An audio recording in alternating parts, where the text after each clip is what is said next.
Over the last 30 years, we have seen the value of our work diminish and the price of real assets like land and homes increase to the point that for most people under the age of 40, the hope of owning their own home has been lost. The response of governments around the world to the 2008 global financial crisis and COVID was to defer the cost of these events to the future. They did this by printing money, in effect selling our futures to pay for their bad decisions.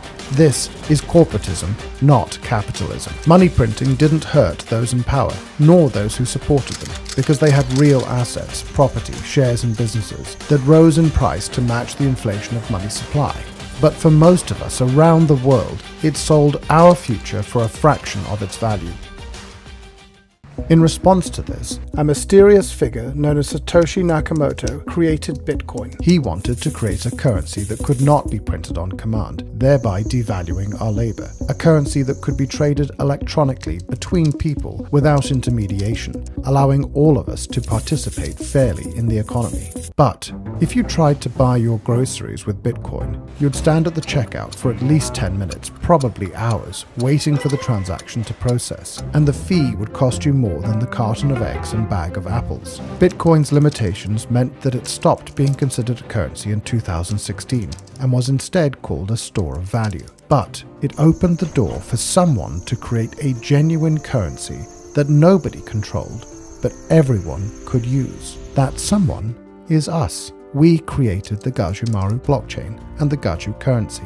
The Gaju is real money you can use, whether that is to buy a loaf of bread, pay for a haircut, buy a t-shirt, in fact buy or sell anything.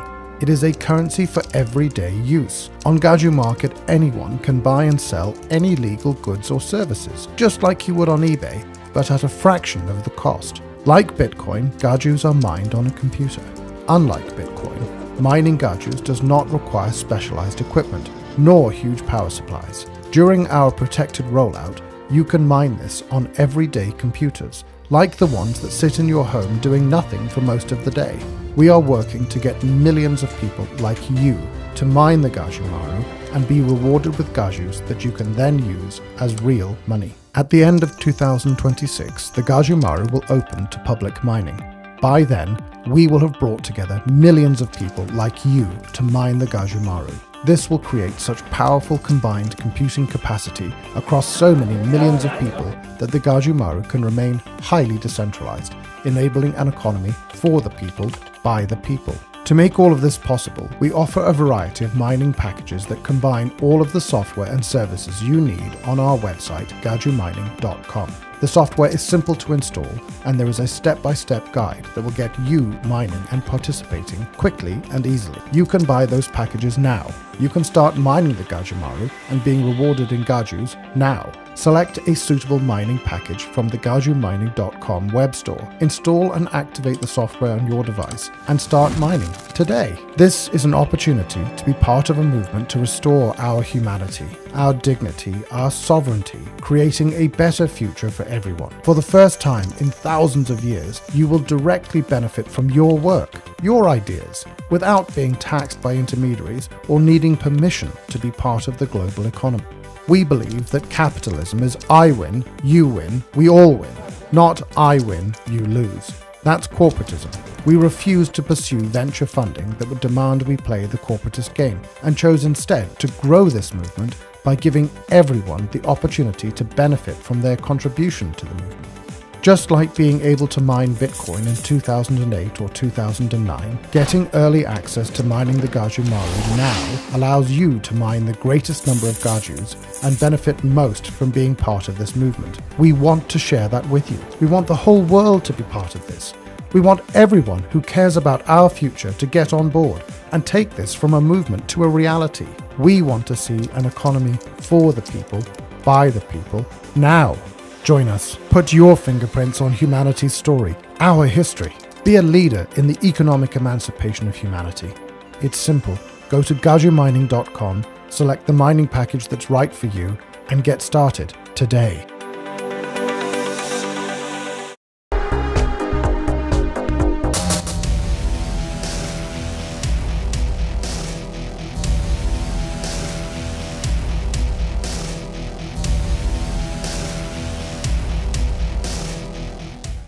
for the viewers out there, you might know that I was falsely accused of, being this third assassin. Turned out to be all nonsense. I have since then filed a defamation and civil rights lawsuit against the sheriff and the county that produced these false accusations. For anybody that's interested in finding out about what happened, you could go to americahappens.com or vemmiller.com, and there's a lot of information there. There's pages and pages. There's a short documentary. There's a new piece we just released called Geriatric Terrorism about my parents having to deal with this craziness.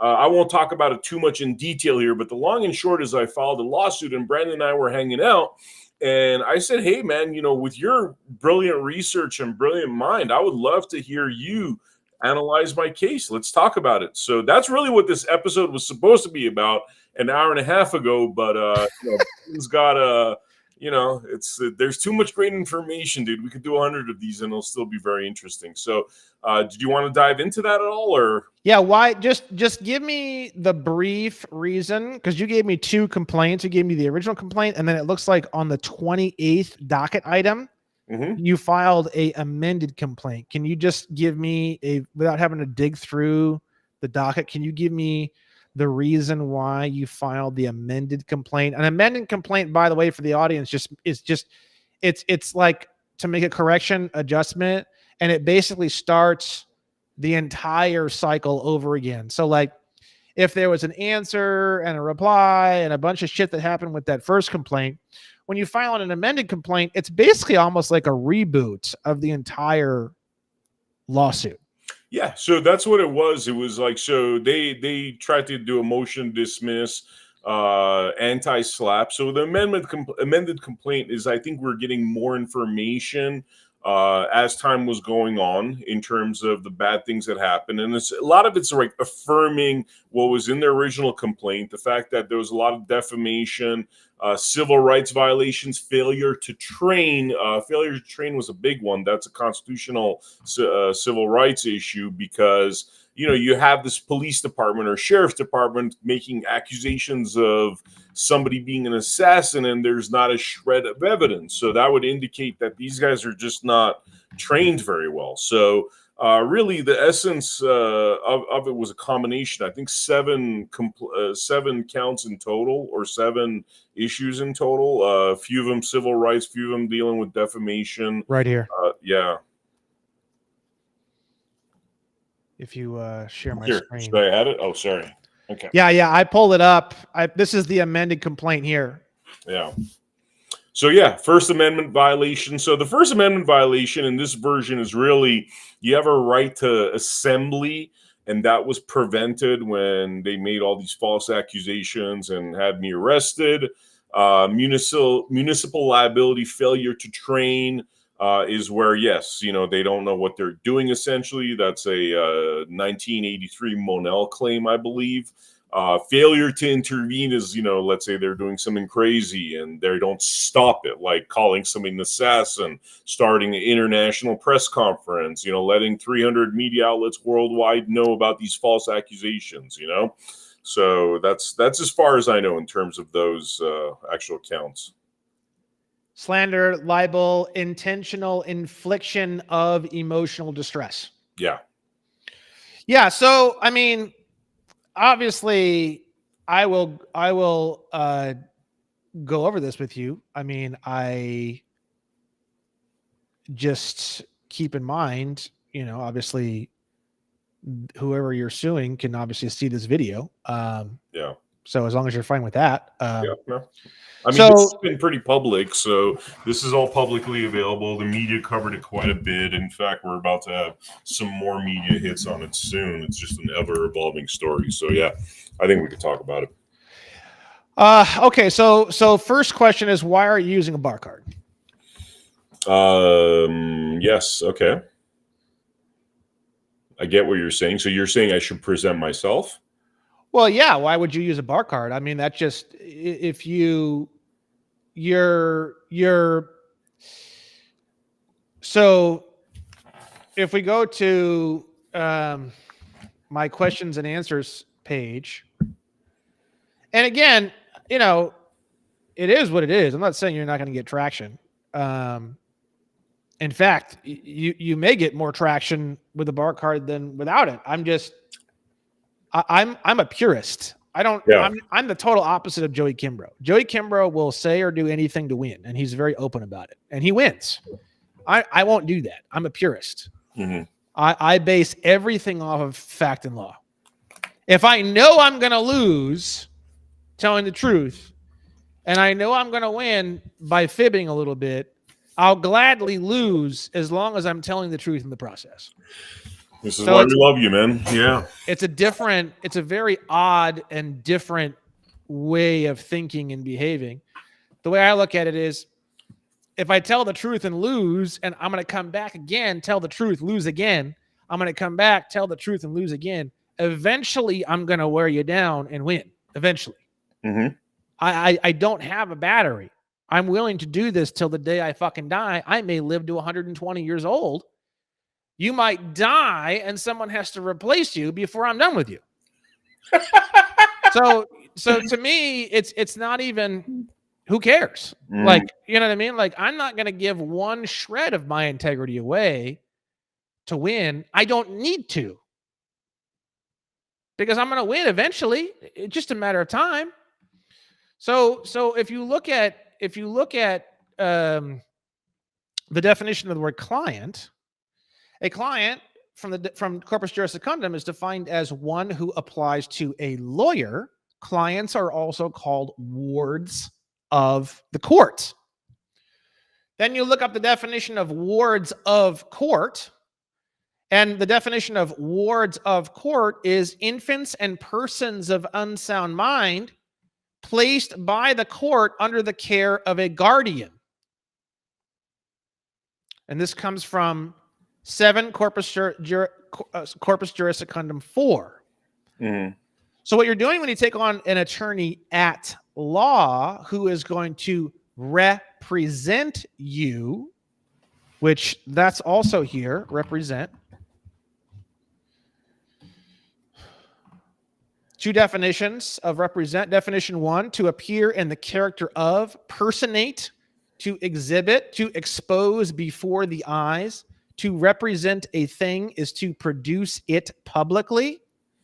Definition number 2, to represent a person is to stand in his place, to supply his place, to act as his substitute. So the term represent implies 2 parties. One party is essentially impersonating the other party. So they say, are you representing yourself? No, Your Honor, that's physically impossible. I'm representing the sole proprietorship? Yes, because I am a totally separate person and I am essentially impersonating the sole proprietorship. That would work. Mm-hmm. But to say that I'm representing myself is extremely ignorant. And it's diminishment of your power, basically. Well, it turns you into a ward of the court, which is defined as an infant and person of unsound mind. So let me ask you, in that definition up top where it says my attorney's name and he's representing me, is there a different form of that wouldn't be such a diminishment? For example, attorney for plaintiff, and the wording of that is different. It's lower Vem Miller, and it's Vem Miller appearing. Yes. Okay, go for it. So you could do it a bunch of different ways. The way that I would do it is Ethan Bierman would be listed as an attorney in fact / counsel. Okay. And then I would list my name, Vem Miller, as also an attorney in fact. Mm-hmm. And then I would list the plaintiff as the sole proprietorship. Got you. Now the problem, but that's actually not going to work in your case, because I just realized that's more of a commercial. That would be more of a commercial style. That's how I do it.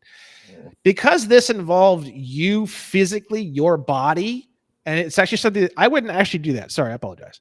I would do Vem Miller, and I would do it in upper and lowercase, and I would say, white man, state citizen of Nevada, non-U.S. citizen, presenting himself with assistance of counsel contractually. And then I would say all rights hereby explicitly reserved. And then I would list Vem Miller in upper and lowercase. Gotcha.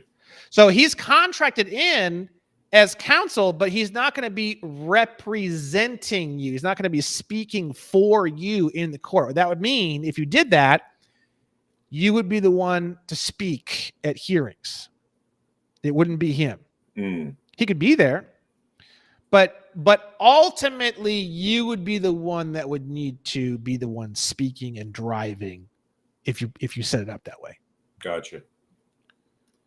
Now, again, this might actually be better to win the way you have it set up here. Now, explain that to me. This is great, by the way, Brandon. I love the fact that you're doing the pros and cons, and this is what, for the viewers out there, this is why I've spent, so much time with Brandon, because as a journalist, documentarian, podcaster, whatever, I've met a lot of people that have these kind of theories. I mean, a lot of them, The fact that you present it the way you do and you don't yell at me and tell me I'm wrong is sorry, I got to make this. Well, just don't start talking about equity and you'll be fine, because I'll freak out, start breaking shit. I just can't handle it. But anything else is okay. It's funny because that was one of my compliments to Brandon when we were hanging out the other day, grabbing a bite, where it's like, dude, you don't yell at me. You just explain stuff to me. And he started to laugh, because that's the inside joke on some of these guys. A lot of these guys are so full of themselves. They don't just they don't have the patience to explain it to you. So, man, I love the way you're doing that. So now tell me. They don't have it's not that they don't have the patience to explain it. It's because they don't know. Oh, and they just yell as a default to cover up the fact that they don't know. They don't know. They're trying to sell the same course they've been trying to sell for 4 years. There's nothing changing. Yeah. And I mean, that's another thing. I've thrown out almost everything. My platform, the entire basis of my entire platform practically has been chucked in the trash can. It wasn't the most pleasurable experience, but I knew I had to do it. That was another thing that, I was on very early on, and the fact that you actually today, even you said it 10 times, where you had certain things wrong. Man, kudos to you, because a lot of these guys, again, they're wrong and they just yell at you and try to make you seem like an idiot. But your approach is, it's like, you know what it is? Your audience is evolving with you. They're growing with you. And yes, you weren't perfect when you started, but nonetheless, you're humble enough where we're along for the ride, man. And you make it fun, Yeah, you'll have some guy and he'll put some shit, trash, equity crap into a docket. It'll get thrown out, and then he'll make excuses. It's like, well, first off, if you really, and then the other thing is they don't go to fucking appeals. That's the other part. So wait a second. So if you really believed in this equity fucking trash horsecock garbage that you're filing into these fucking cases and it gets thrown out, it's like, some of these people, maybe they do it 100 times and one time it quote unquote worked. And then look, equity is the answer, blah, blah, blah, blah. What about the other 99 times? Why didn't you go to fucking appeals? If you were so fucking sure about your dumbass fucking faggot equity trash, why didn't you go to fucking appeals? Yeah. Why didn't you go to appeals? Yeah. The answer, the reason why is because all the judges are Freemasons. Yeah. They all drink the blood of babies, and that's why I didn't go to fucking appeals. Equity is the answer. Rally behind me. Equity is the answer. No, it's not. You're insane. Yeah. You are actually psychotic, and you should be institutionalized. That's the problem. That's the problem. That's the fucking problem. Yeah. You want to sell courses, and you want to muddy up the vision, and you've got 1,000 people who had their ass handed to them, and you had some random win. I'll tell you another thing too. I'm going to go over this in the debunk video. I've seen thousands of things dismissed, or hundreds. Let's say hundreds of things dismissed. You want to know how to get something dismissed? You want to know the real answer on how to get something dismissed? Oh. File in anything. File in a picture of your chafed taint into the fucking docket of the court case. File in a picture of your favorite daughter. Mm-hmm. I'm not kidding.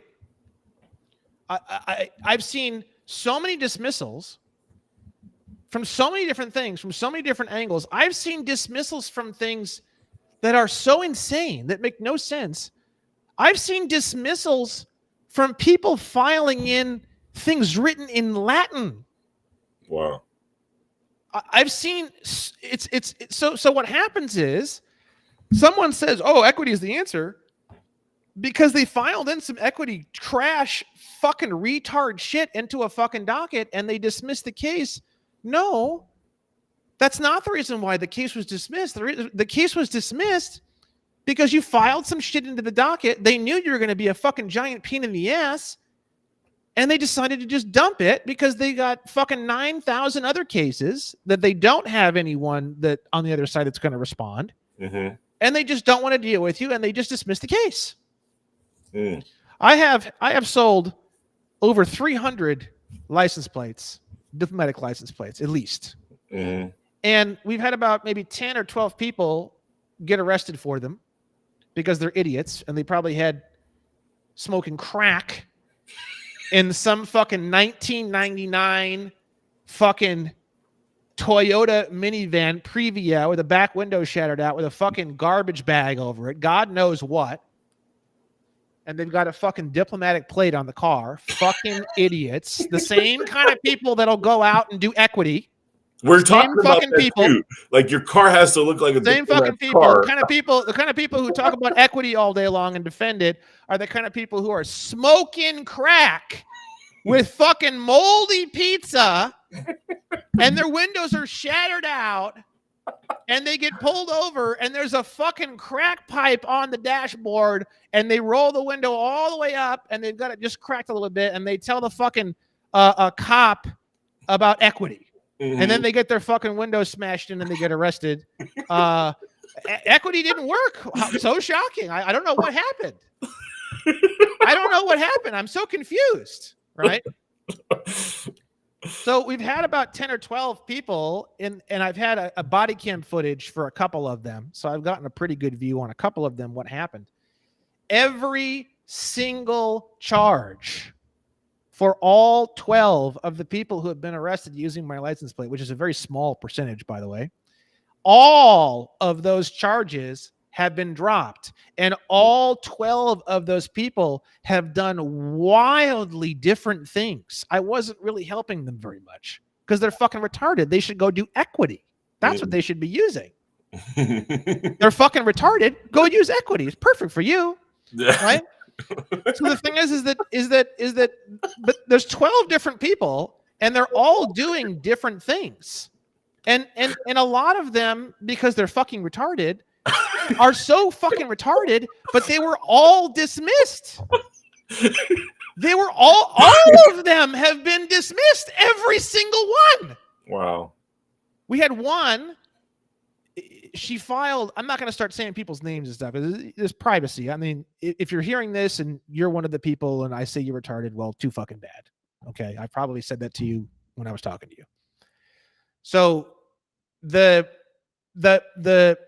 one of them, she filed this like horse shit into the case. I don't even know. You can't even read it. It's literally just shit, right? Maybe they feel bad for her. Maybe it was like, God, maybe she's like retarded or something. Maybe it'll come up that like the prosecutor's office is like beating up retards or something in the court. And that's why they started and they offered her $500.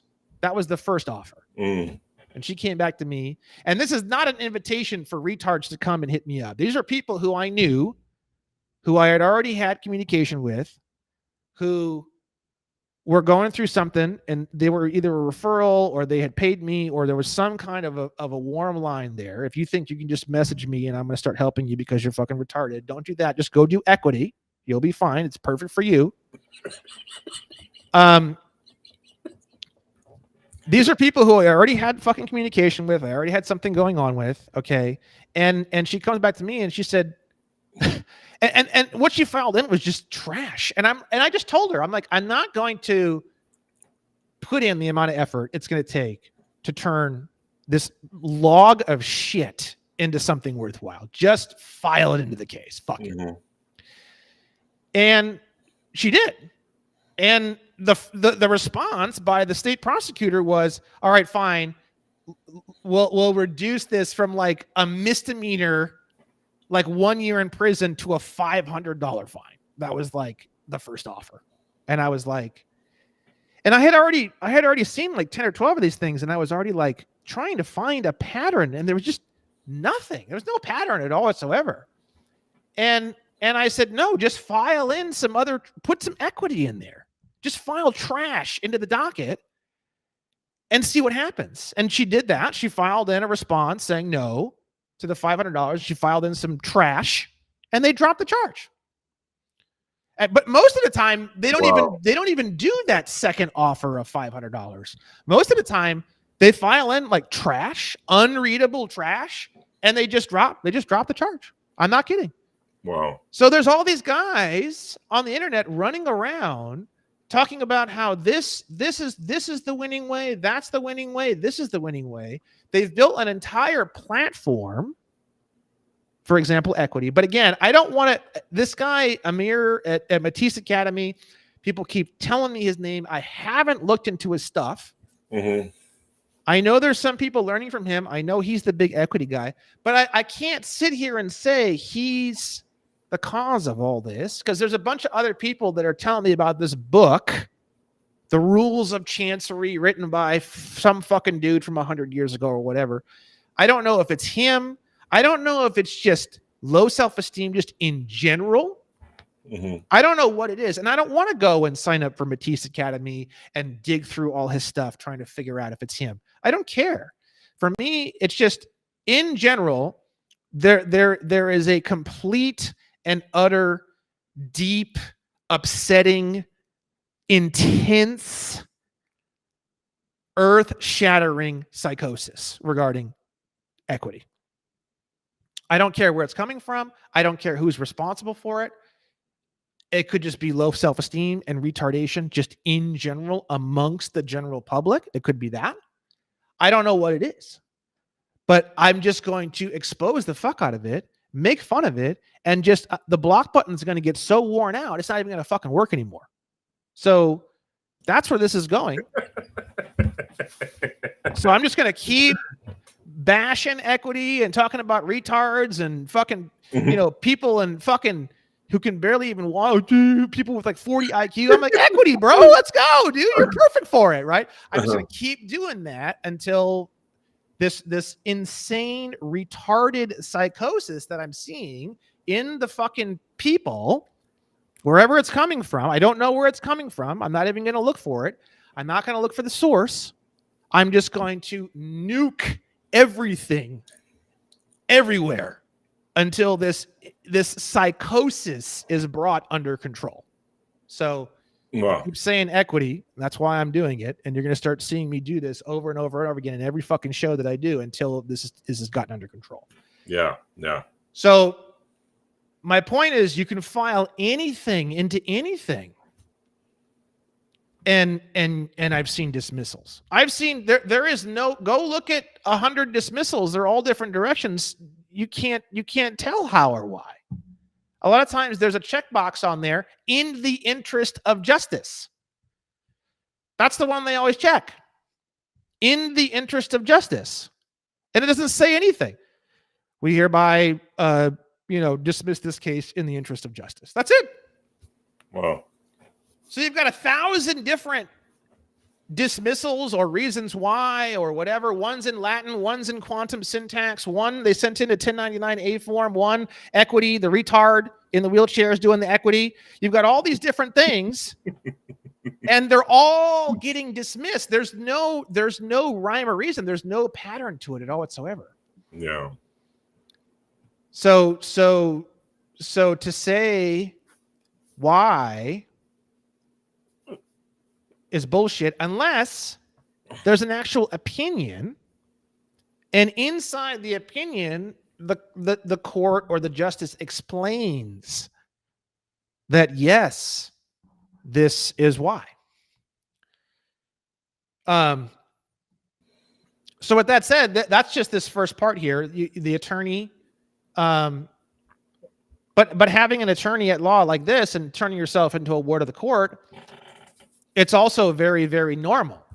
So this also wouldn't trigger any real alarm bells or sovereign citizenship, because this is pretty much the way they see everything. So you're going to tell me the pros of doing it this way after you explain the cons. Tell me the pros of this approach for this particular.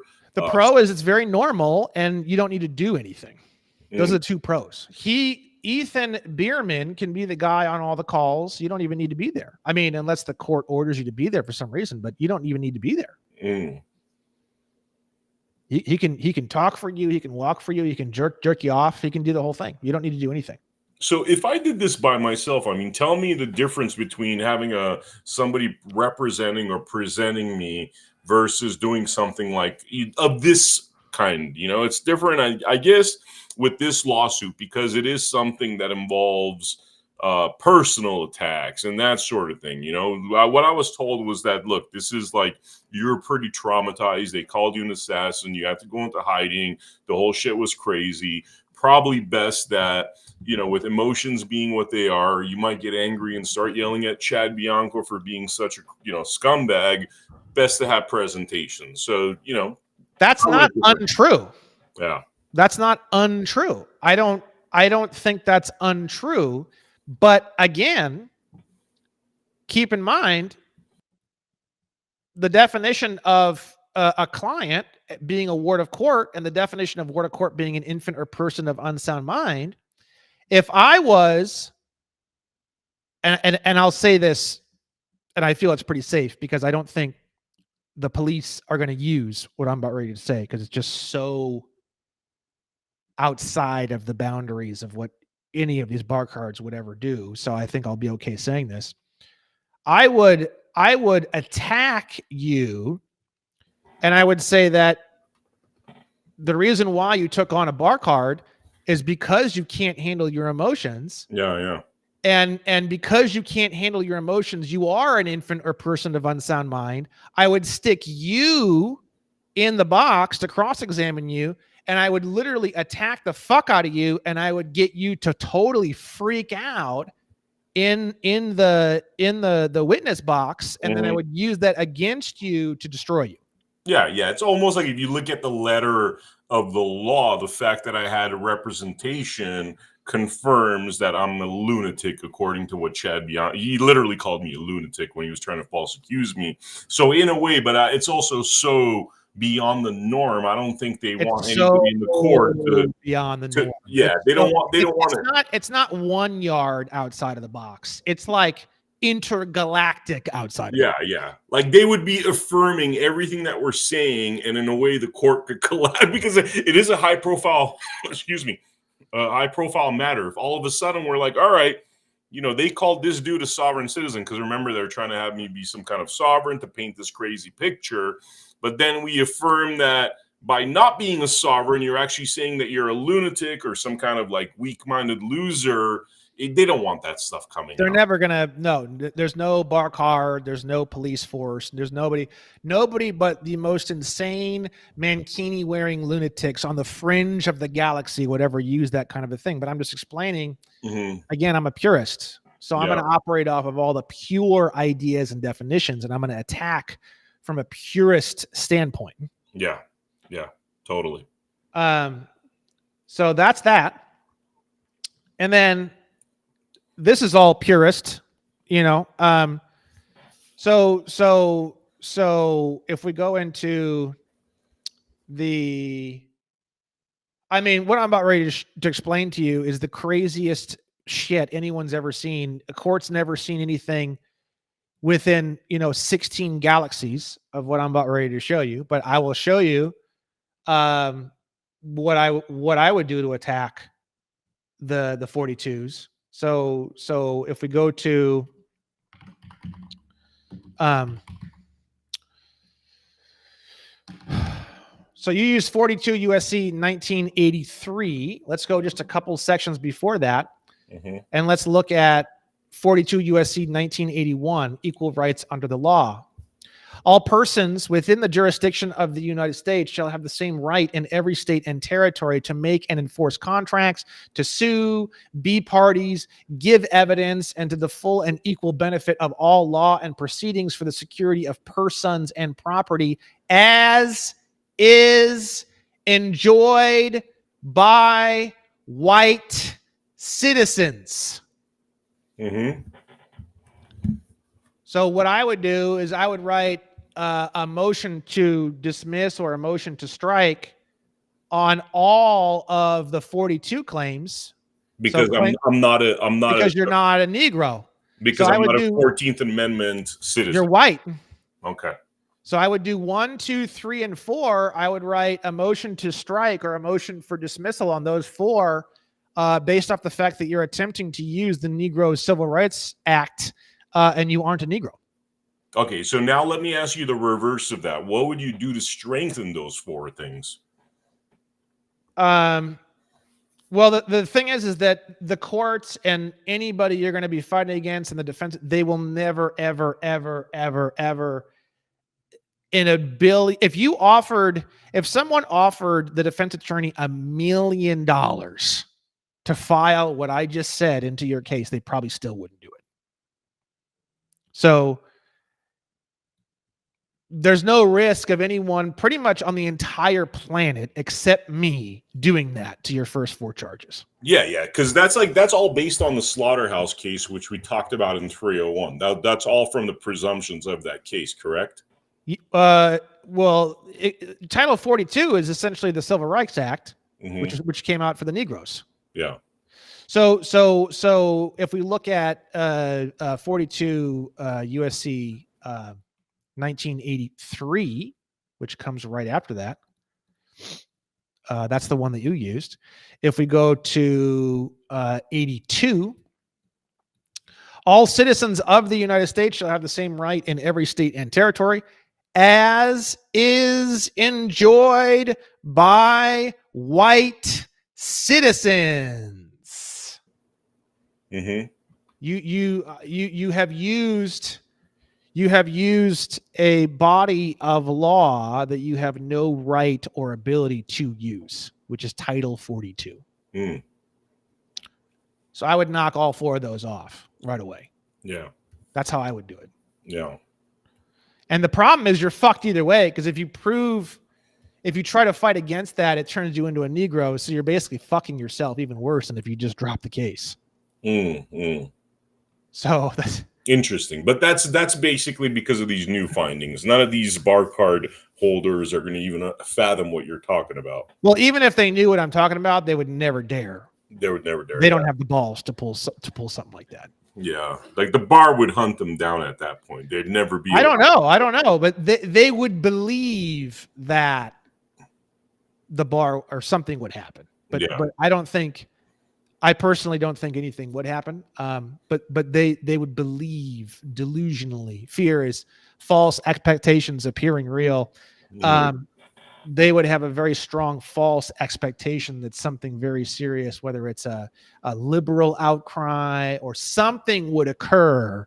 All hell would break loose if they filed something like that into a case. It's just all hell would break loose. Especially you got a California freaking police department. Mm-hmm. It's just never going to happen. If it did, it'd be the most shocking thing. I mean, a lot of shocking things are happening these days. So I suppose, you never know, but I just don't think you're going to see something like that in here. So, and then in terms of strengthening them, I mean, I would need to look at the, so let's look at the case here. We go down. This is just the story. You're a supporter of Trump. It got deeply involved in politics. I mean, right here, this is pretty concerning. You are not the owner of firearms. You're the owner of arms. Firearms is a 14th Amendment term. So right there, you're also saying you're a Negro. This also would be something I would use to get your first 4 claims dismissed. I would say in point number 3 on page 2 of the complaint, it is said that Mr. Miller is a resident of Nevada, which proves that he must be a U.S. citizen, Negro. He's not a white state citizen of Nevada. So that's false. That's a false statement.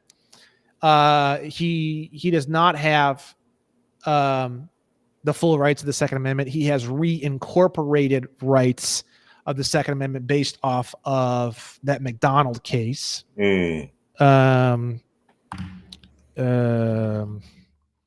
Incorporation doctrine.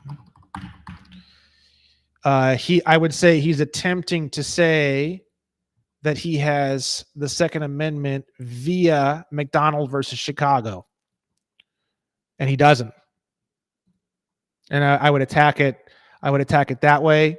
And then Mr. Miller owns firearms, which again further, and because you're using a bar card, that's why he's using all these terms. He doesn't know better. Interesting. Wow. So if I were to rewrite this, it would be these would be turned into just tort claims. So it would just be just violation of blah amendment resulting in damages. Violation of blah amendment resulting in damages. So what makes it? What gives us the go ahead to do a tort claim? Explain to me the significance of what, for people that don't understand what tort claims are. Just kind of generic. Just kind of generic, non-statutory type claims that are just kind of more generic. It just, a cause of action is just duty breach damages. So they had some kind of a duty. You explain the duty. They breached that duty in some way, and then there was some kind of damage that occurred because of a result. I mean, these are basically tort, slander, and libel. This is a tort style, intentional infliction of emotional distress. It's not based off of some kind of a statute that you're putting here. See, it's just a bunch of words. You could have done the same thing on these first 4. But instead, you use the Negroes Civil Rights Act. So the reason for, the bar attorney's reason for that is that in order for it to be a federal question, because defamation, slander, libel, that's a state claim. And now if you get that's correct. And if you get into state courts, it's a big pain in the ass because there's all these civil rights violations. So that's actually what would keep it in federal court if the judge approves of it staying in federal court. Yeah. So federal question is 28 USC 1331, and it's one of the ways that you gain. If you go to 28 USC 1331 and you click back one click to Chapter 85, it shows you. Is this it? Let me see here. Part 4. Maybe that's not it. Shit.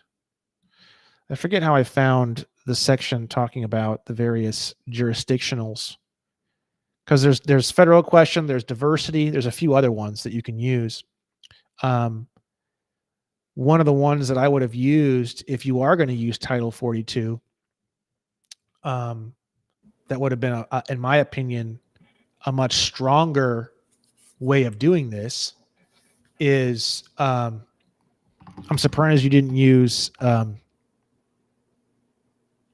the conspiracy version of 1983.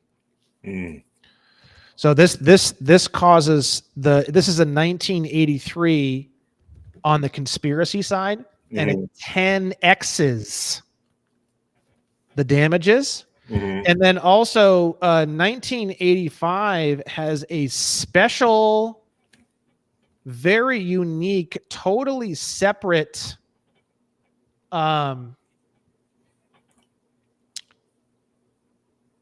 see if I can actually, I think it is here. Let me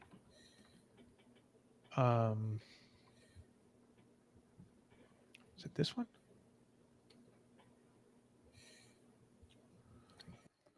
Let's see here. Just take a look here for just a moment. No, I don't think it's this one. Oh, here it is.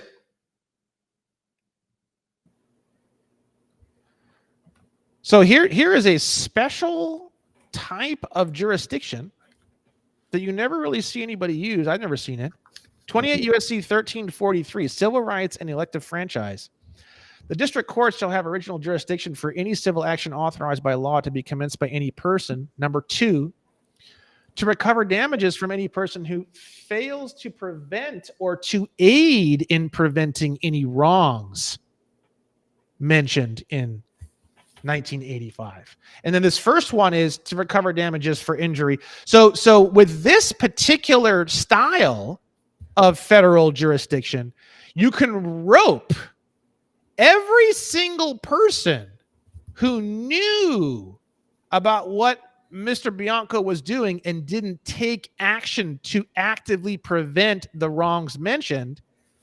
But you can't do it under 1983. You can only do it under the conspiracy 1985.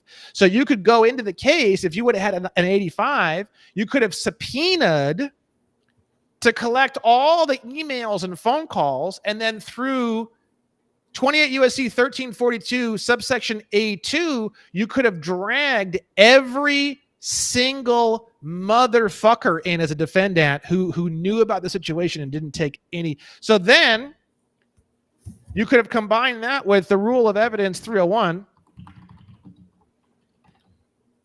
And since it's a civil case, you could have created a presumption that these people were violating 1985 because they knew that civil rights violations were occurring and they did nothing about it. And now those defendants would have to prove with evidence that your presumption is not true. Basically, they're totally fucked, essentially, at that point. So anyone who knew, the whole goddamn police force could have been dragged in under A2. So is it too late to include that in an amended filing? You would need to file a motion for leave, but again, you're still operating within Title 42. So, if you want to do that, again, Joey would love this conversation. Joey would be like, God, yes. He'd have a Viagra boner that would never end. He'd be the happiest guy in the world to hear what I'm talking about. It's becoming more and more common, the Title 42 stuff.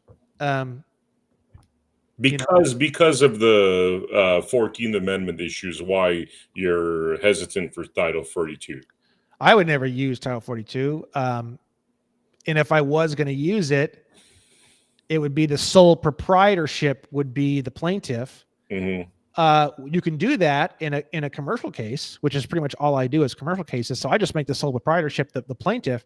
But your case is not a commercial case. Your case is your case did not involve a sole proprietorship. There was no sole proprietorship at all. There wasn't a sole proprietorship in the car when your rights were violated. So you can't plug a sole proprietorship into your lawsuit. Okay. You see what I'm saying? Yeah. So I don't know in your situation, I don't know how I would get Title 42 to function in your situation. If you weren't white, then fine. Mm-hmm.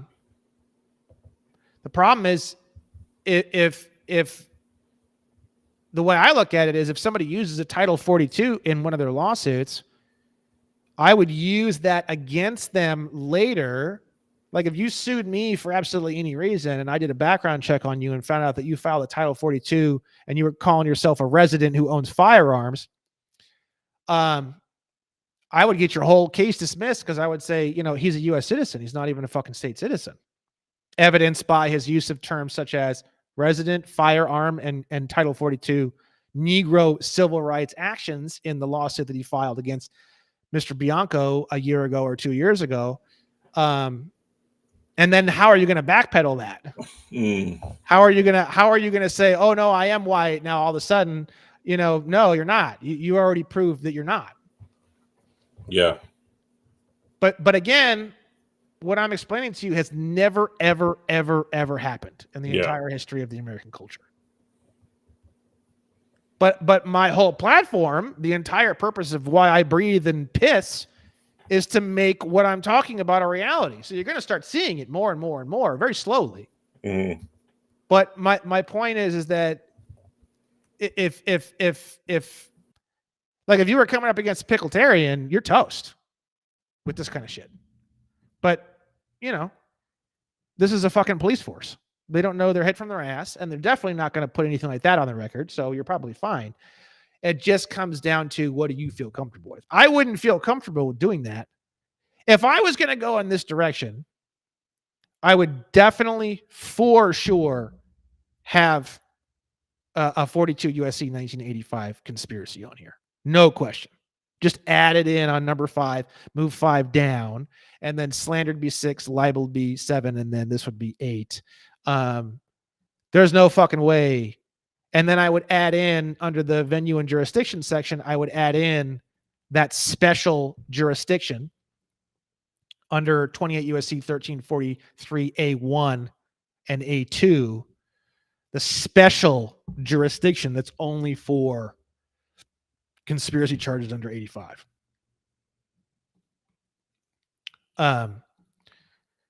That's probably what Joey would do.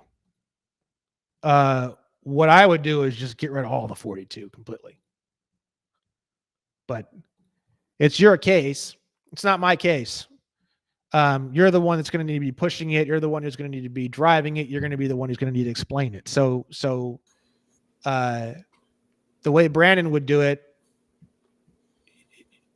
the reasons why Brandon would do it are so foreign to everyone. You're not going to be experiencing any of that probably. Again, I operate like I'm on Venus, so it just doesn't even matter. So it just comes down to how you want to do it. I mean, the reason why I lose everything abysmally is because the arguments and the way I structure the arguments are so foreign to anything. It's like almost like speaking a different. It's like it's like an alien race coming into the courtroom. I mean, frankly, it's the truth. I mean, that is sort of the problem. That is the problem that I run into quite often. So, if you want to get traction and you want to move through the courts, my way, might not be your best option. But if you're going to go this way, I don't see why you wouldn't add in 85. I mean, 85 is the hot ticket. It's the big dog. These are like little pistols. And what would qualify 85 in there? Like, what is the trigger mechanism based upon this case that then says we could put 85 in there? If 2 or more persons in any state or territory conspire to prevent by force, intimidation, or threat any person from accepting or holding any office, trust, or it's 83 with 2 or more persons working together to commit an 83. So you got to prove the conspiracy part of it. That's correct, and that's going to raise the difficulty level, a little bit. But was there more than one officer above and beyond Chad Bianco that was there the day that this occurred, that arrested you or took you in a cop car or did anything else to you while you were there? Yeah, and then, there was a Las Vegas Metropolitan Police Department aspect where over 26 hours later, they did conduct a raid of my parents' property thinking I was there. The only thing is we're still waiting to attain the evidence that ties them two together, even though on a presumption level, it's clearly possible that none of that would have happened if it wasn't for Chad Bianco's lies. So you could do an 85 and just presume all sorts of craziness, and now they're saddled with having to prove that it's not.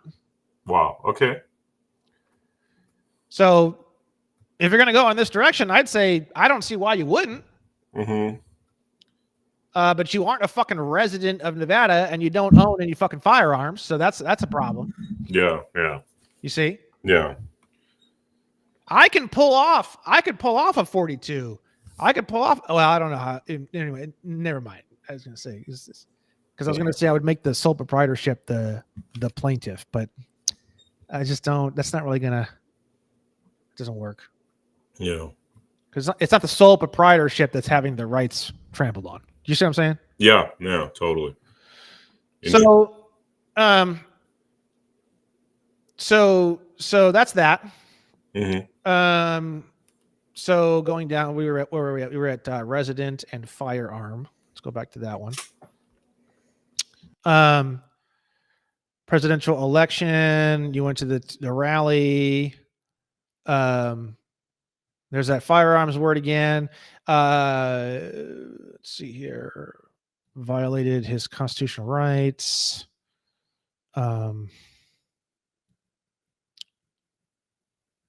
you've already established with words like resident, firearms, and the Title 42 claims that when you say in here constitutional rights, that would be only and exclusively the 14th Amendment.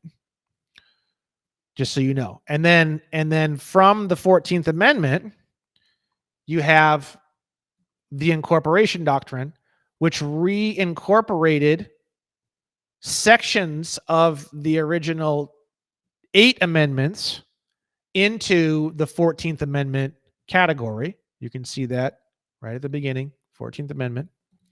So, and then also keep in mind, well, actually that would apply because he's a state agency, Chad Bianco. So that would apply under the 14th Amendment. The 14th Amendment is the federal government protecting you from state civil rights, like destroying your civil rights on the state side. The other issue with this whole situation is the 14th Amendment does not apply to the federal government. So if the FBI came and did the same thing to you that Chad Bianco did to you, there would be no 14th Amendment, to my knowledge. I'm trying to wrap my head around that. There would be no, that would actually fall under their qualified immunity because the 14th Amendment only protects non-whites in the states against state-related neglect. It wouldn't protect you from federal neglect. So by being a resident and owning firearms and using Title 42, thank God Bianco is a state officer, because if he was a federal officer, your entire complaint would be just thrown straight out under qualified immunity. Mm-hmm. So because Bianco is a state officer, and because you're using Title 42 and calling yourself a resident who owns firearms, since you're not a white person who's a citizen of a state, obviously, these cases would need to be reviewed because you're operating through these doctrines. So if I was on the police end and I was going to destroy your complaint, I would go and read McDonald versus Chicago and try to figure out chinks in the armor of McDonald versus Chicago. If I attack McDonald versus Chicago, then and I win, then you're fucked, because your Second Amendment right to own firearms hinges on McDonald versus Chicago. And if I can undermine McDonald versus Chicago, then you're fucked. Interesting. Nice. Now, if you were a white state citizen and you weren't using Title 42 and you domiciled instead of resident and you didn't own firearms, but you own arms, there'd be no way for me to undermine that argument. It's impossible.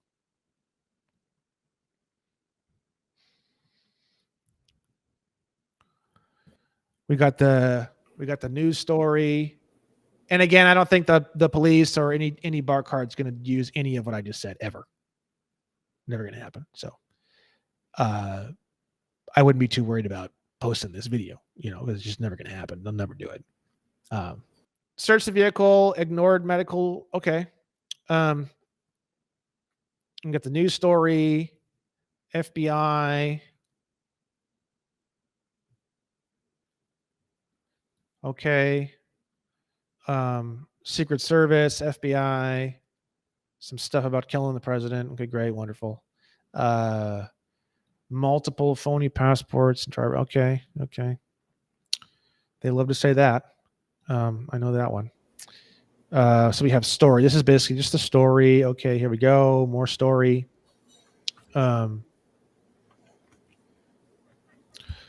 damages. Okay, we've got the listing of a press release, parties.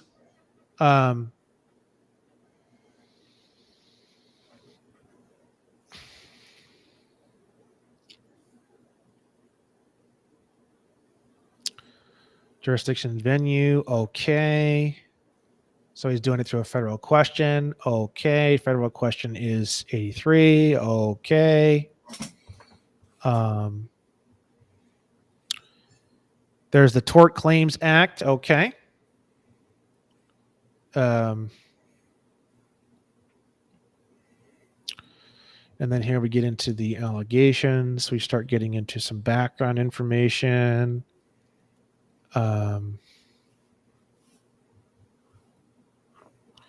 Okay. We have an audio recording. Okay, good.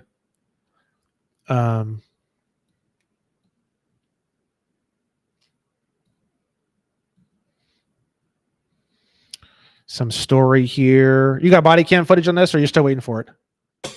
No, they're not releasing the body cam footage as of now. We've been 4 court hearings, about to go into the 5th one, just trying to get those. Have you filed the motion to compel, or what do you? Yeah. That's our next step, is to compel, force them. They'll probably lose the body cams, if you ask me, but yeah. If they lose the body cams, then if you presume whatever you're going to presume, they can't produce evidence against it. So you automatically are going to basically create the entire narrative, and there's literally nothing they can do about it. Yeah. So if they lose the body cam, it's even worse if they lose the body cam. Yeah, I think that's where it's going to go, because those body cams will show civil rights violations, and they don't want that to come out. Well, yeah, but if I would rather have body cam footage that maybe somehow you could possibly spin it with like great weight versus nothing. Because if you have nothing, then under Rule of Evidence 301, whatever you presume, if you could presume that you were literally raped by 15 black men and there's nothing they can do to prove that it wasn't true. You see my point? Yeah. I mean, they're going to have affidavits and stuff, but I'm just saying, like, you could use the fact that they lost the body cam footage to prove your presumption. Mm-hmm. So you're presuming something under Rule of Evidence 301, and then you're saying, see, they're not releasing the body cam footage because they know that this is true, and this presumption needs to become a fact. Yeah. It's unrebutted. So you can use that against them, right? Mm-hmm. Firearms, that's getting mentioned again. Okay. Bomb sniffing dogs. Good. Got some bomb sniffing dogs. We got the booking numbers.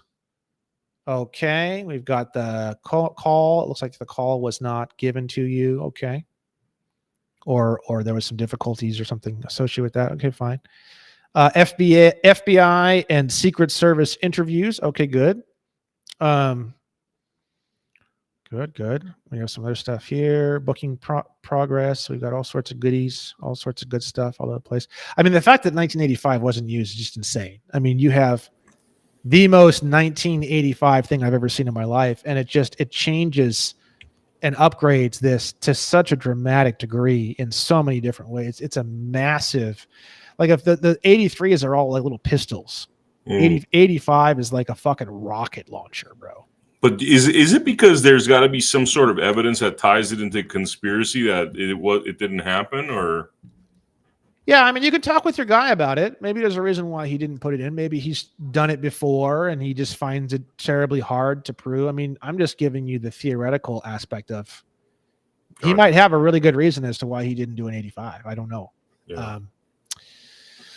So we have the Epoch Times. Okay. Let's see here. Good. Got all sorts of good goodies here.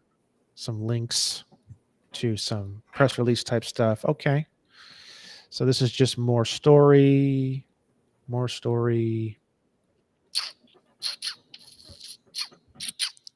Here's a picture of an article. Okay. Got some articles in here.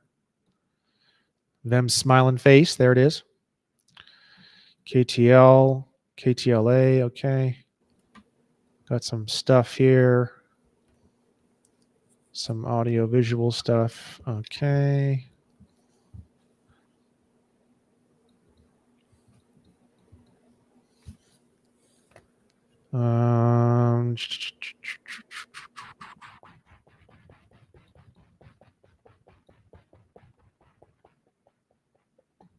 There's the parents raid. Okay. What is this? Dual citizenship. What is this? So I was born in Canada, but so I have a Canadian passport too. That's pretty much it. And then in my U.S. passport, because I traveled to dangerous regions, I had to change my last name so it's not a marked Armenian name, so to speak. You know. Okay.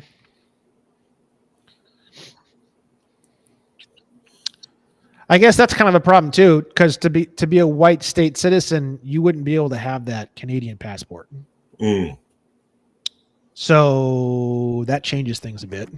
Mm-hmm. You could just roll with this 42 stuff. Ask your attorney if you should add an 85 on an amended complaint to another amended complaint, or leave it as it is, and just roll with this, because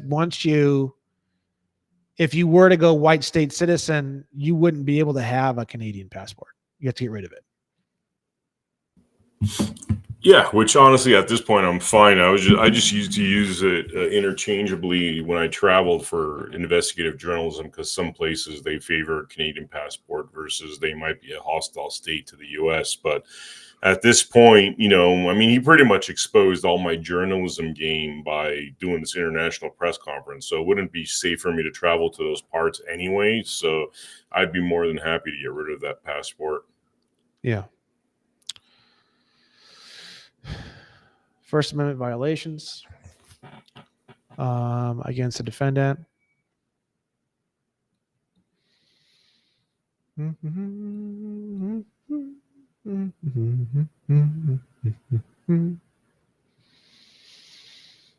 Okay.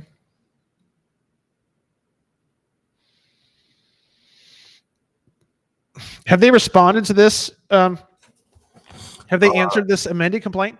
Yeah. So they've answered this. They've answered the. Did they file a motion to dismiss based off this, or did they file an answer? No, they filed a answer with a motion to dismiss and anti-SLAPP, which we're supposed to submit our next filing for September 15, and then we have a court date December 11.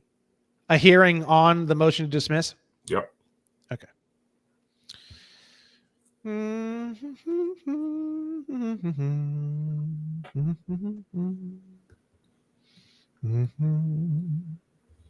Let's see here. Okay.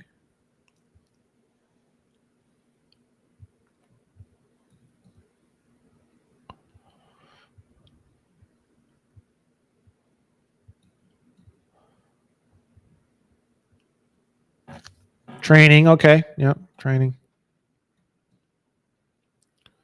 History of prior events. Okay, good. That's good. Yeah, your boy did a lot of work on this. You can tell. That's no question about that. Yeah, he's been on top of it, man, and he's definitely a dedicated attorney. I mean, he's down he's saying this might go all the way up to the Supreme Court, because they're going to try to do every delay tactic, motion to dismiss, appeals. They'll appeal it up to the Ninth Circuit. If they lose, we'll do the same. I mean, he kind of sees it as inevitable that this goes to the Supreme Court. Yeah, I mean, I'm in the same boat. I mean, pretty much everything I do just seems to go straight up and vertical immediately. So I understand. And it's a lot of money too. I mean, the lawsuit I think is $100 million. So like that pretty much puts Riverside out of business. So they're going to fight tooth and nail, more or less. Yeah.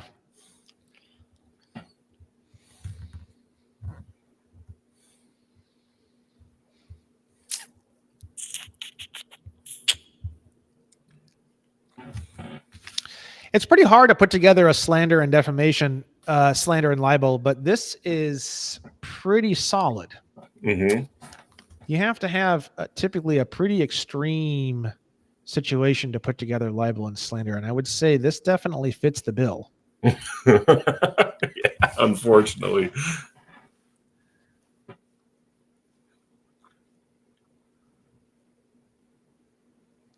What's funny about the whole sovereign citizen thing is because you're using Title 42, yeah, you wouldn't be a sovereign citizen. If you were a white state citizen and you didn't have that Canadian passport, you would be a sovereign citizen. That's all new. That's all from my recent research. But anyways. Yeah. Let's see here.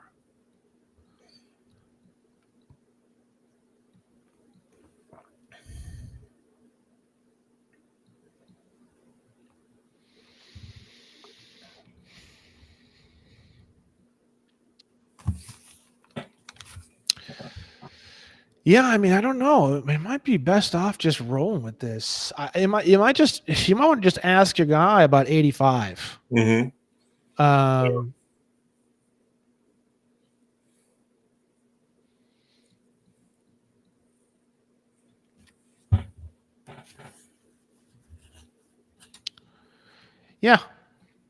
I mean, that's it. I mean,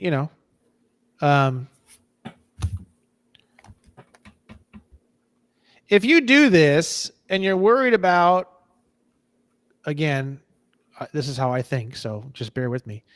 If you're worried about someone using this against you later and saying that you're a U.S. citizen because of all this stuff that you're saying, you can always just like, in a few months or 6 months, I mean, you can always just like get rid of your Canadian passport and then just start announcing state citizenship and like just like make that shift very public whenever you're ready for it. Because that's what you just have to publish it, right? I mean, today I could theoretically publish that, hey, I've decided I'm a white state citizen and change my status, basically. Yeah, it's really that simple. I think the Armenian culture is part of the definition of a free white person. I would need to check.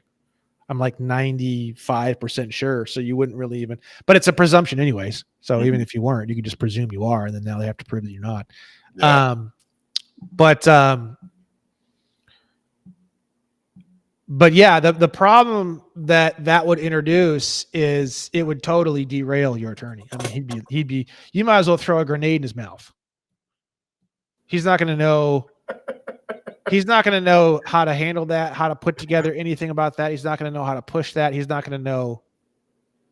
He's not going to have a clue what the hell. You're basically going to just totally derail him fully. Yeah. Brother, this is awesome, man. Is there anything we didn't touch upon? We're almost like 3 hours in, dude. 2 hours 45, you know? No, I can't think of anything else. I mean, cool. You're kind of in the same boat as me. It's so high profile. All my shit's so high profile. There's so many people watching. It's like a goddamn. It's like its own court TV on my shit. So it changes. It changes the. If I were you, I would go farther. I would lean farther into that. And what I mean by that is I would get a media pass to film the hearings. Oh, when this goes live, basically. No, even your upcoming hearing. I would look into ways to televise and record and publicize everything as much as possible. Okay. And I know you have your own media arms, so you can even use those to list those as media agencies that are interested in coming in and videoing or live feeding the various hearings. You need to look at the local court rules on that or call the clerk. Typically, there's a form that you fill out that you can get media access to come in and film or whatever.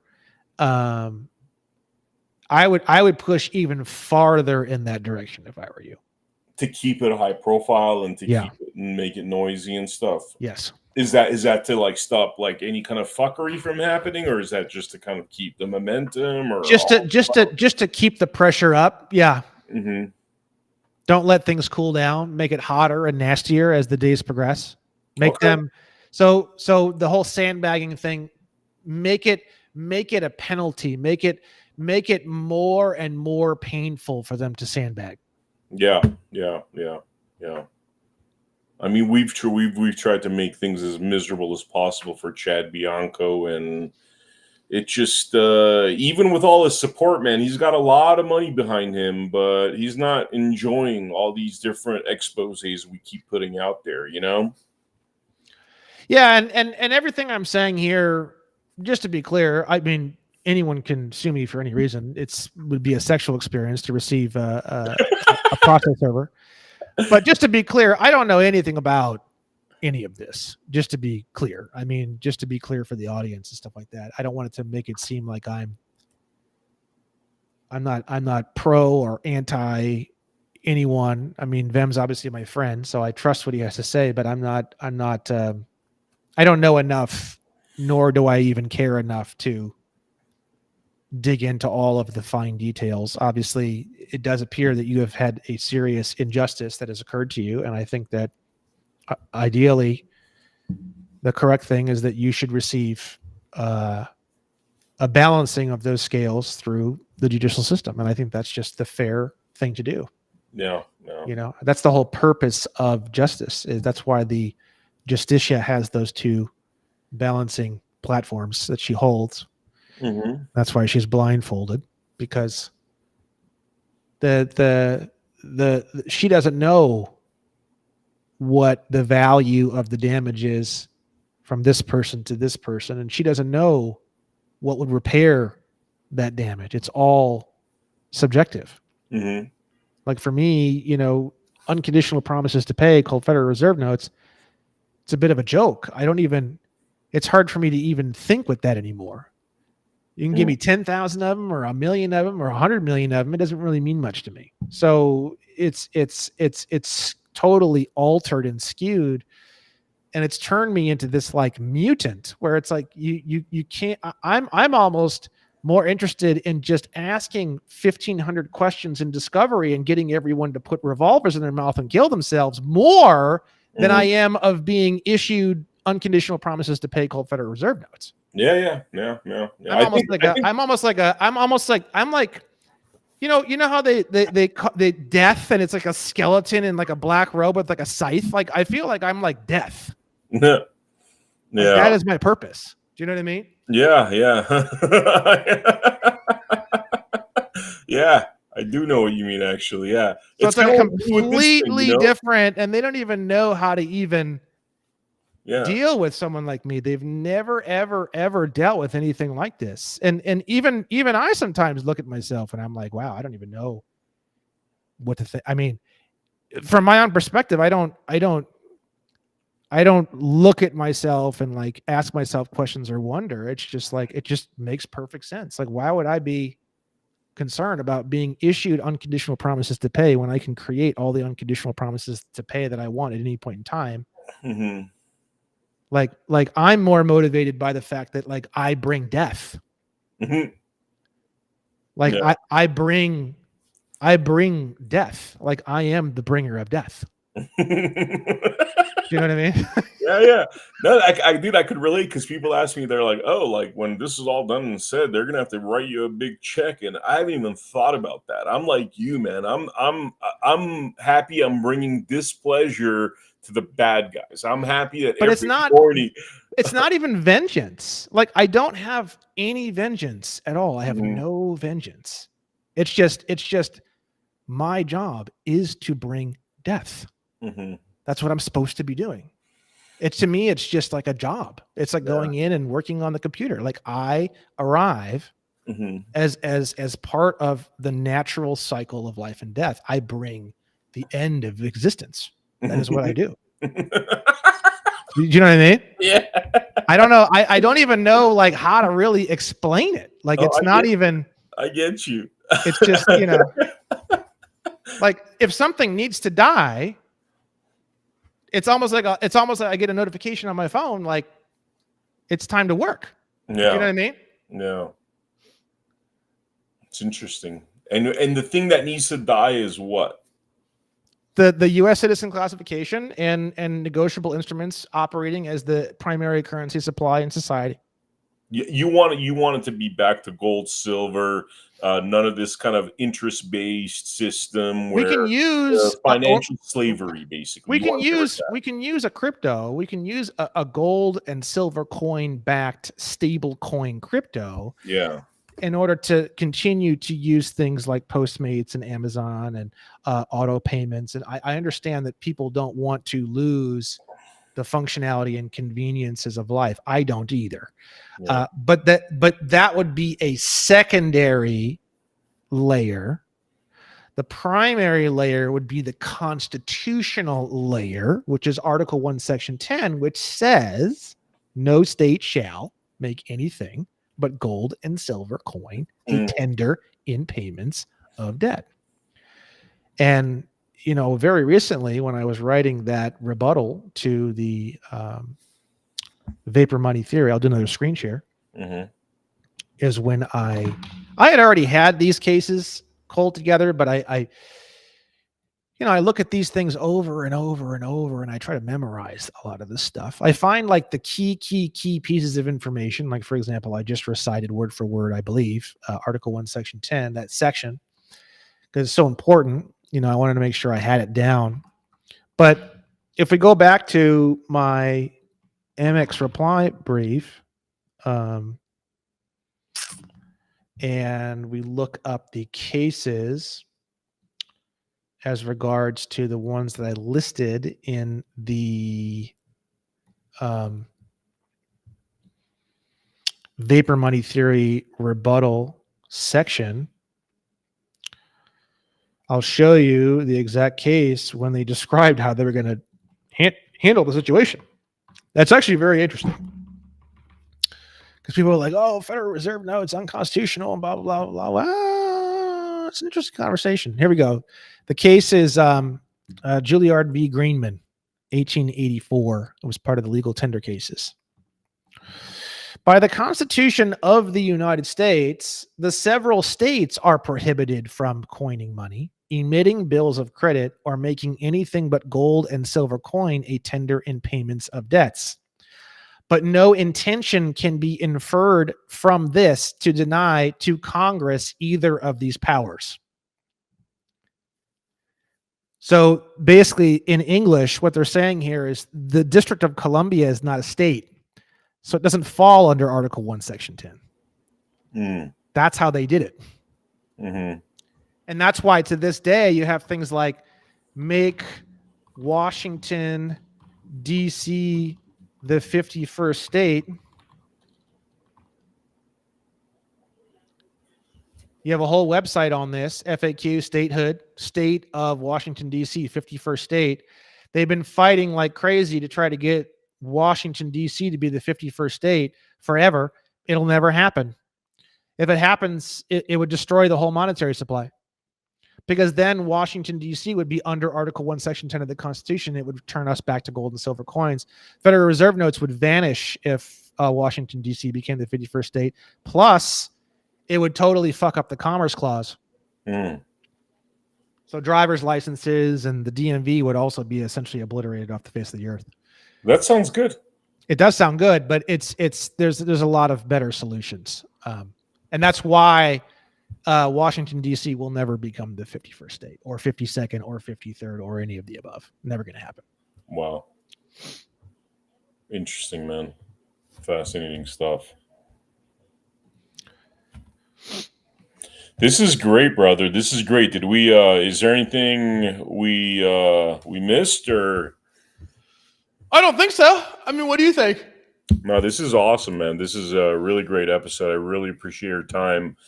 I'll be back in California soon, so I'm coming out there for the GOP convention. Let's grab a cucumber salad. It's funny how cucumber salad became my favorite freaking salad. Isn't that crazy? Have you thought about that at Well, all? that's also the Armenian culture. Everything's got fucking cucumber and mint and yogurt sauce. It's like almost everything has one or more of those three. You know what I mean? So it's just so, in the summer, it's so nice because everything is minty and cucumbery, and it's just very refreshing. Yeah, it's awesome, man. I look forward to seeing you again. And for the viewers out there, we're going to be working on some stuff. We talked about doing this history of Miller, right? That's what we're going to be working on one of these days, or maybe not right away. I got some other stuff, but I think at some point in the near future we could do some sort of cartoon or animated timeline of Roger B. Taney, and then the Civil War, and then Samuel Freeman Miller and the slaughterhouse cases. Yeah. So it'd be like a Dred Scott v. Sanford, 1857 through the Civil War, and then Samuel Freeman Miller, and then so it'd be like Taney would be introduced in the video, like his background is where we would start. We would explain his life, his background. I think he was on the Supreme Court for 28 years. So what was he doing before 57? What built up to 57? What was his stances on various things, and how did he operate, and how was his life, and how was his family, and how was his background? And then we would go through Dred Scott v. Sanford and why he did what he did and what he did. And then there'd be a teeny little itty bitty Civil War section, just Civil War, and that's it. We're not going to talk about it too much. And then right around that same time period, we would start building out Mr. Miller's background and what he was doing and why he was doing it and how he became a doctor. And he moved to a different state to go to a place where releasing slaves and not having slaves was more publicly accepted. So he had a long, rich life history. You can see through his actions that he was strongly, I mean, I always laugh, his middle name is Freeman. I always thought that was so funny. He was literally like the poster child of freeing men, and he was free man. I mean, he embodied everything about the heart and soul of wanting to release the Negroes. And I say that word as a legal term, by the way, for anyone who's maybe new to this information. I don't say that. The term to say blacks is actually very inaccurate. To say African Americans is a complete joke. That one's actually the worst. No. And then to say Negro is actually the friendliest, the kindest, and also the most technically specific. Just by the way, for people who may be new to this, I know it may not sound that way, but that's just the fact. I'm a purist. I don't care about your reaction. You can kill yourself or fuck somebody, or you can commit incest. You could have any reaction to what I say, and I'm just going to laugh while I smoke a cigar. I say the things that I say because it's the correct thing. It's the most accurate thing. It's the most honest thing. I try to do that as much as possible, regardless of the consequences. Consequences are irrelevant. Yeah. So if I'm deplatformed, if I'm whatever, it's fine. I'll figure it out. I'll start a magazine. We'll do it like it was done in the mid 80s. I'll have a magazine. People will subscribe to the magazine. I'll send out a magazine once a month with all my posts and all my updates and I don't give a fuck. It doesn't matter. Mm-hmm. But back to, so Samuel Freeman Miller, we would do his background, what he was doing. He released all his slaves. Why? How did that work? I believe, if I remember correctly, they helped him move. He moved from like Kentucky to like Iowa or something. And I think they helped him move, and then right after that is when he released them. But I could be wrong on that. I have to review all this. That's why I don't really want to do all this quite yet, because I'd have to really nail down everything perfectly. And then we would do his operation, his getting into.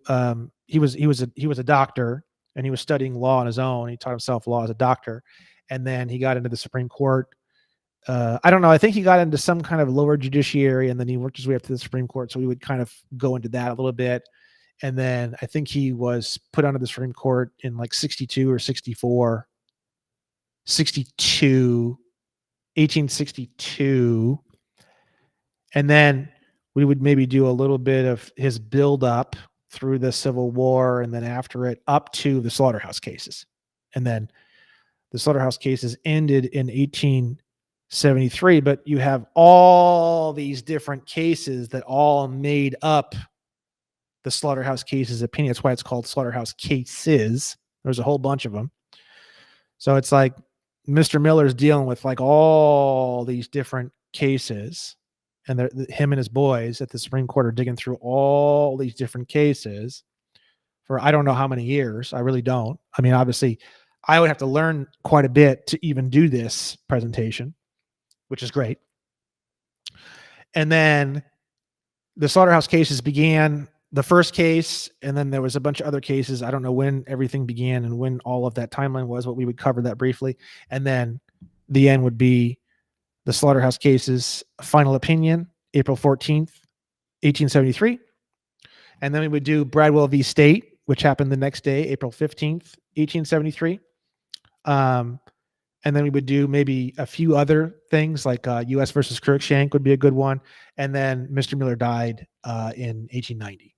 And I think that would be the full, and then that would be some sort of like an animated style video. Yeah. Sounds awesome, man. Sounds awesome. We're going to be working on this stuff, man. You're an inspiration. It's funny because whenever we hang out, you know, the music video idea we started talking about, you know, you're just doing things that, and I appreciate that. I appreciate other creative individuals, other kind of groundbreaking, you know, thinkers that are part of this greater community, man. We're going to do some good stuff, and I just look forward to more and more, you know? Yeah, I think it's important because I think in this new world, so many conspiracy theory type people, they think that all government's evil and the Supreme Court's evil and all this kind of stuff. But when you go back 150 years, you find a lot of people who really loved this country. And a lot of what I do in the past 6 months and the things that have happened and the way that my mindset has shifted is because I have now wanting to emulate some of these people. These are real Americans. Mm-hmm. I mean, how long has it been in America since we've seen a real American? How can we emulate someone that's an extinct breed of human or man or woman, however you want to say it? When you see the things like Samuel Freeman Miller or Roger B. Taney or John Marshall or any of the other guys, and you read about what they were doing and you read about their involvement in the country, or like, you know, Daniel Webster and all these guys, we have not had anything like this in a very, very long time, in many generations. Yeah. So how are we expected to have a model American to emulate? Mm-hmm. And by doing this, we're taking two model Americans, Roger B. Taney and Samuel Freeman Miller, one of which his reputation has been destroyed throughout the 80s and 90s by the woke culture. All of his street signs, Taney Street, were replaced, most of them, or all of them. His statues have mostly been torn down because of his Dred Scott versus Sanford decision, which is stupid because all he was doing was literally just following the Constitution, and he served our country for 28 years. So the fact that it's literally just full blown woke mob nonsense. Yeah. And then you have Samuel Freeman Miller, who should be basically exalted as like the greatest white man in relation to the black culture that's ever walked the earth. He should be essentially the white messiah of the black race, but instead he's just forgotten, and his words are forgotten, and everything's forgotten, and his decisions have been twisted, and it's destroyed the whole country. And that's not at all. He loved America and he loved the blacks, and he just wanted to free the blacks, and he felt like, and he is that. I mean, Mr. Miller should be exalted as one of the greatest Americans that has ever walked the earth. He should be exalted as one of the greatest judicial beacons of the entire history of all human race. Wow. You mentioned last question. You had said something funny. You're like, if we had a time machine and we brought Mr. Miller to Washington, what would happen? Bro, this is someone made me a post. Hold on, I'm gonna show this to you. We'll end on this. I want to see. Someone made me I'll show you. This perfect. Absolutely. I don't do the AI shit because I just don't fucking care. I just have everybody else do it for me. So if I want something, I'll just be like, make me this, right? This is exactly what would be happening. I'll show you the picture. and then I'll do share system audio. It's going to be kind of loud, but I'll do share system audio so you'll be able to hear it too. All right. This is let me see. Where is it? How do you get the audio? Where's the audio at? Oh, I got it right here. It's played. No, it's not. God damn it.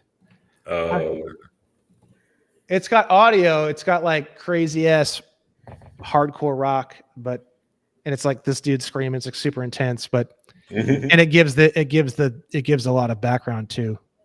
Damn it. I can't, let me see if I can, pull it up on my phone because the music is what does it, dude. Here.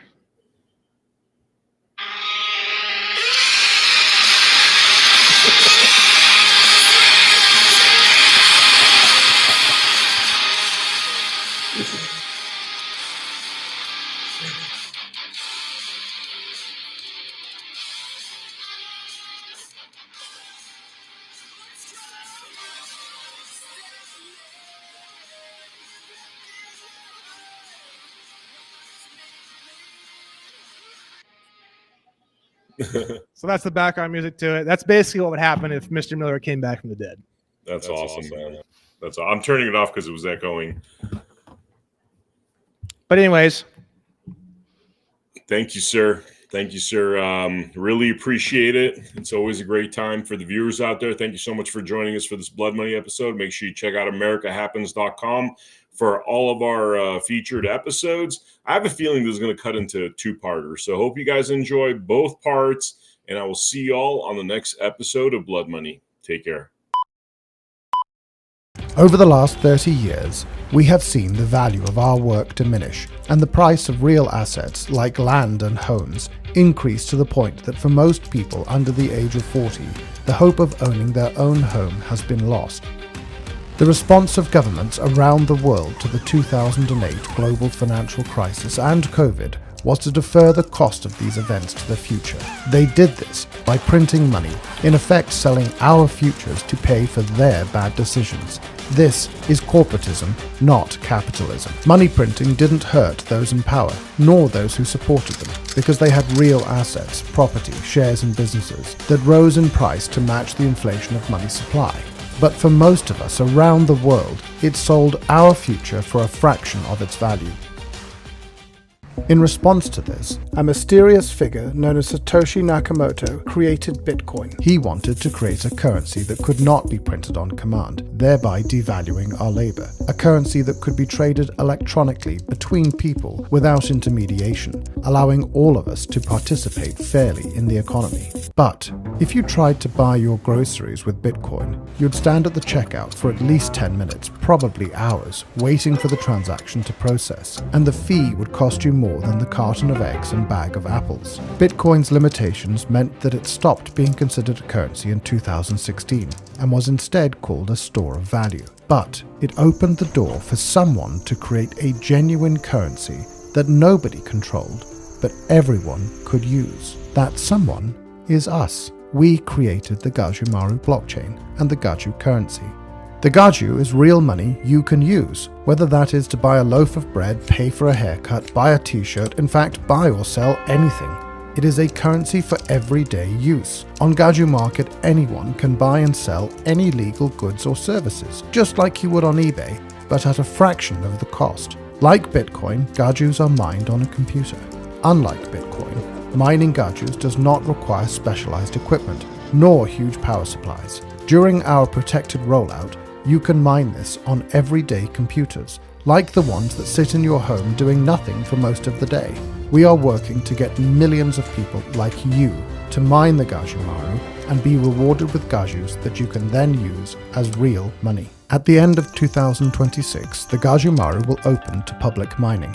By then, we will have brought together millions of people like you to mine the Gajumaru. This will create such powerful combined computing capacity across so many millions of people that the Gajumaru can remain highly decentralized, enabling an economy for the people, by the people. To make all of this possible, we offer a variety of mining packages that combine all of the software and services you need on our website, gajumining.com. The software is simple to install, and there is a step-by-step guide that will get you mining and participating quickly and easily. You can buy those packages now.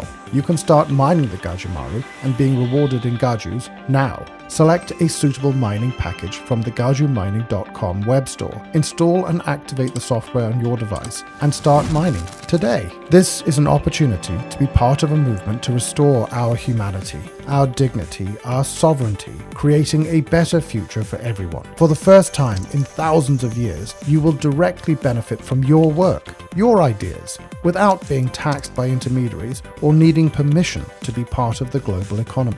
We believe that capitalism is I win, you win, we all win, not I win, you lose. That's corporatism. We refuse to pursue venture funding that would demand we play the corporatist game, and chose instead to grow this movement by giving everyone the opportunity to benefit from their contribution to the movement. Just like being able to mine Bitcoin in 2008 or 2009, getting early access to mining the Gajumaru now allows you to mine the greatest number of Gajus and benefit most from being part of this movement. We want to share that with you. We want the whole world to be part of this. We want everyone who cares about our future to get on board and take this from a movement to a reality.